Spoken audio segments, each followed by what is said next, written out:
Such a positive outlook. I love that. See, I love this about Sweden. I bet that food's delicious. That's actually really cool. I've never seen something like that before. Amen. Amen. That's an amazing thing.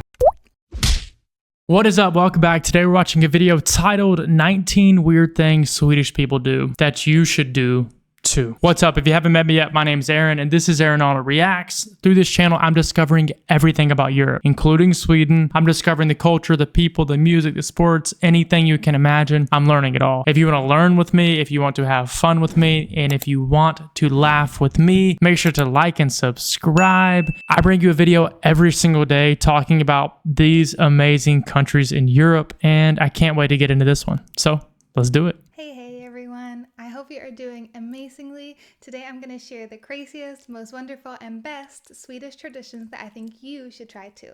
From how we cut our pizza, to how we raise our children, to how we sleep, here are some of my favorite Swedish traditions that I think everyone in the whole entire world should do. So let's get started. We cut our pizza with scissors. This is also a minimalist hack because you no longer need to use a silly pizza cutter that you literally cannot use for anything. Instead, just use your kitchen scissors to cut pizza. Cutting pizza is such an easy and fun way to slice pizza. One of my favorite hacks for a happy marriage and a Swedish tradition that I grew up with is to have separate duvets. Having separate duvets makes so much more sense. It is so much more comfortable. You never have to fight with your partner over a blanket, and it just makes a world of difference. If you have one duvet, it's big and bulky and it's crazy. Just try 2 duvets and see if it makes you feel any better. Wow, 2 duvets. Speaking of duvets and bedding, the next thing that is really important that you should try that we all do in Sweden is that we have a duvet cover and a duvet inner and a sheet to make our bed. We don't have any top sheets. We don't have any blankets. That is absolutely disgusting. Sorry, but it is because you don't really wash them as often. You need to have a duvet if it's cold in your country, and you need to put the duvet inside of the duvet cover, and then you wash the duvet cover weekly, and this way you have a very clean bed.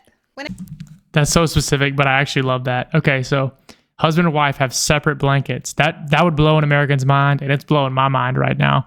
By the way, this lady looks incredibly Swedish. If I was to pick someone out of a crowd and say that person's Swedish, it would be her. But she seems so nice and so genuine. Like really, she seems so soft and well-spoken. When I first came to New Zealand, I was taught about the idea of a top sheet, and you sort of put the duvet on top, but you never really encase it. But that means that when you move around throughout the bed, your body will touch the duvet inner, and you simply cannot wash that once a week because it doesn't last as long as if you do that. So absolutely, if you have a duvet inner and it's cold in your country, put a duvet outer on it, and in the summer when it's too warm, you just put the duvet inner away and you just sleep with the duvet outer as a blanket.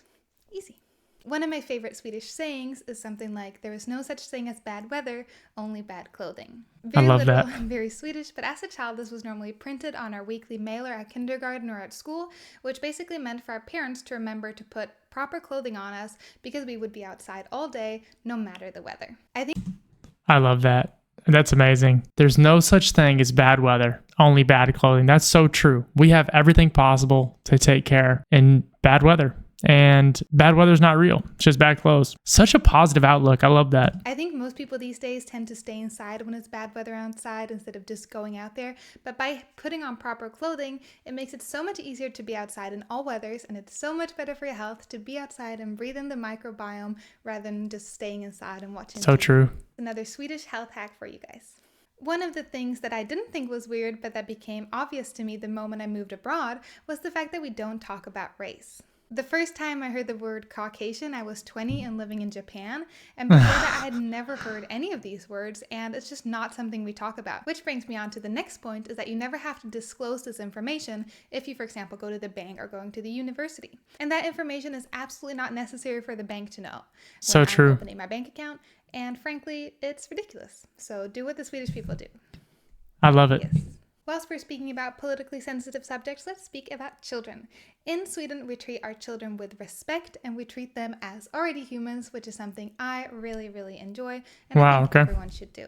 Kids don't have to address older people in a certain way. Kids don't really have to act in a certain way. Kids are really allowed to be kids, which means they're allowed to make mistakes. They're allowed to be upset. They don't have to hug someone if they don't want to. They don't have to kiss someone if they don't want to. Just completely reasonable things that I think every country should adopt. Kids are the best thing in the world, so I absolutely think we should treat kids with the utmost respect. Now, this Wow, one, I that's don't know awesome. if it's for all of Sweden, but it's definitely something I've experienced a lot of times. But that is people, when I get invited to dinner parties, people ask me, is there something you don't eat? My goodness, this has saved so much trouble having a dinner party or going to a dinner party. I normally tell my best friend when I go to dinners at hers that I don't eat coriander or cilantro because I really, really don't like it.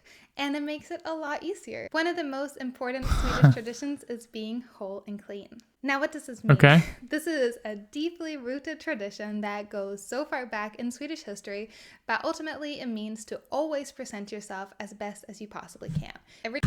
See, I love this about Sweden. So everybody's going to look clean, proper, nicely dressed. I think that's something that's falling behind in society, to be honest. And so it's really nice to hear that's a Swedish value. Every time we had friends over, my family would just massively clean the entire house, not because it was necessarily dirty, but it's so important to uphold the standard of being whole and clean in Swedish society. Another thing that I think is crazy that other countries have and that we don't have is that we don't really use the expression from scratch. Growing up, I didn't know that you could buy cake mixes. I had only seen it on TV. I had never really heard of it. I didn't know you could buy any sort of pre-made food or something that we call halvfabrikat, which technically means half-processed foods. Of course, this might differ a little bit, but in general, we don't say that we make things from scratch in Sweden. If you make a cake, you will make it from scratch. That is just how you make a cake. There's no other way to make a cake. You either buy it from the bakery or you make it from scratch. And I think that's also one of the reasons why we are quite a healthy country. That food must be so good. I'm already imagining this home cooking in Sweden. I bet that food's delicious. One of the best Swedish cultural traditions that you've probably already heard about is fika. A fika is when you have a coffee, I don't know this. normally, or a tea with a sweet treat, and you normally have it in the afternoon, but you can actually have it whenever. And this is one of the most common things we do when we go on dates or meet up with our friends. It's so cozy, it's really fun, but I also really like that it's one of the few things in Sweden where you can date someone or meet someone without drinking alcohol. Now, fika means different things in different languages, especially in Italian, so I would use it with caution and use it only when you're in Sweden. Going back to childcare, another thing that I really appreciate about Swedish culture that you should try if you have children is co-sleeping. My parents co-slept with me and my brother. Everyone I know, I think, co-slept. My sister co-slept with me or with her parents when she was with them. And I've never ever had any issues, heard any issues, or hear anyone talk badly about co-sleeping. Co-sleeping with your baby makes so much more sense because you don't have to wake up in the middle of the night and go into another room. Also, your baby's brain is not developed enough to know that you're not in the room, which makes it feel unsafe. Co-sleeping is literally the best option for sleeping with your baby. My dad built this really clever little half crib that he put next to the bed with a mattress and made it level to the bed. So I could be in the bed, co-sleeping there at the same time as my mom was in the bed.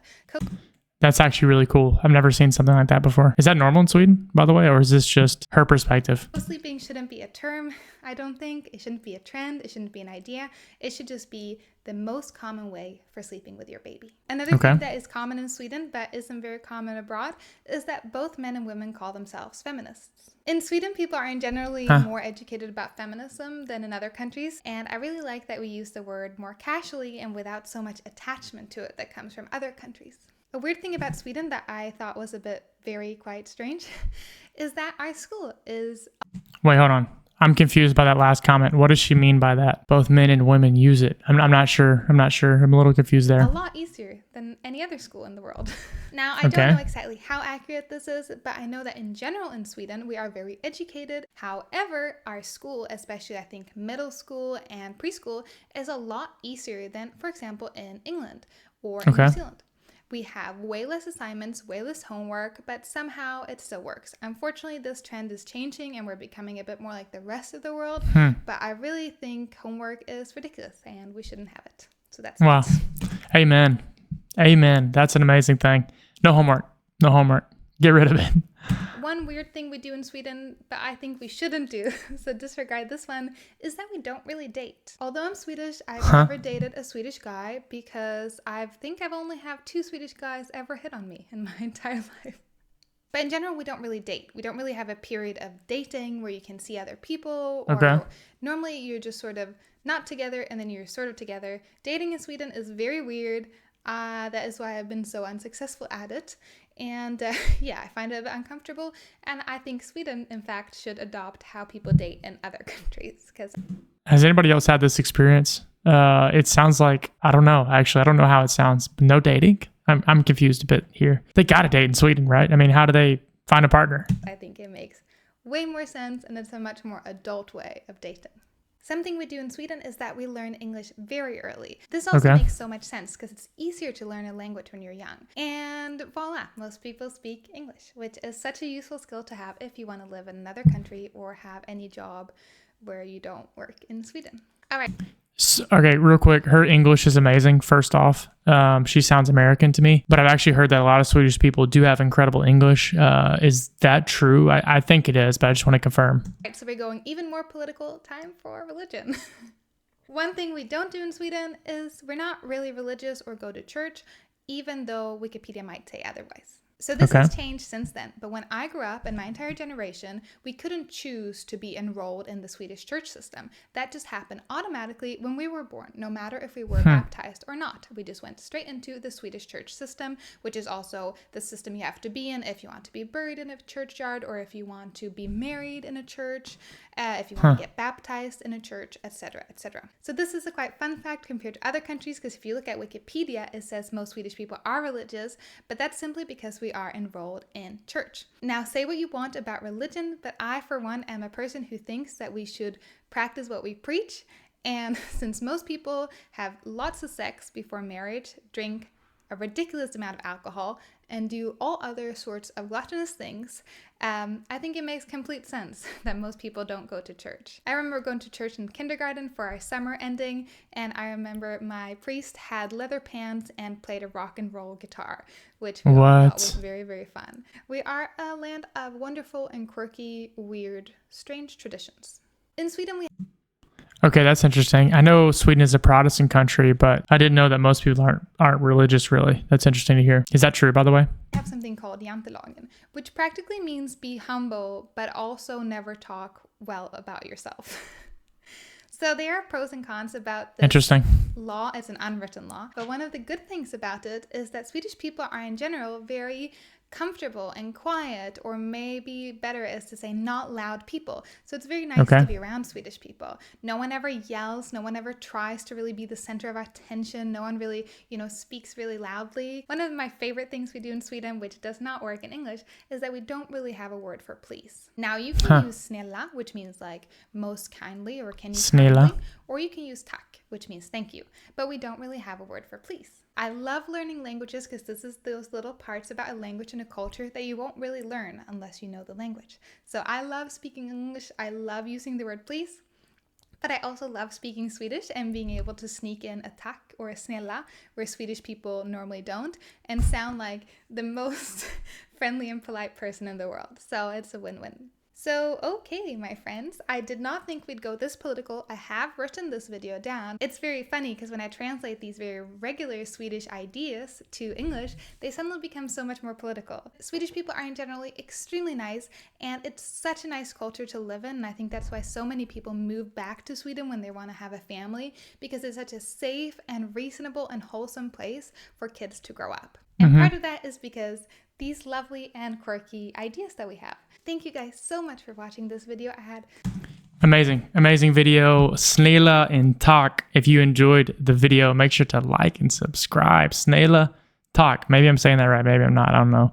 Sweden's an incredible country. I want to visit. I've actually never even met a Swedish person. So I don't know anything about them, to be completely honest. So I'm learning about them. If you have any video recommendations, please let me know. I would love to see more just like this. There's a few questions I have, like the dating culture. Doesn't make sense to me. I think I answered it throughout the video. If you please could help me discover and answer these questions, that would be amazing. But that is the end of this video. If you enjoyed the video, make sure to like and subscribe, and I will see you in the next one. Cheers.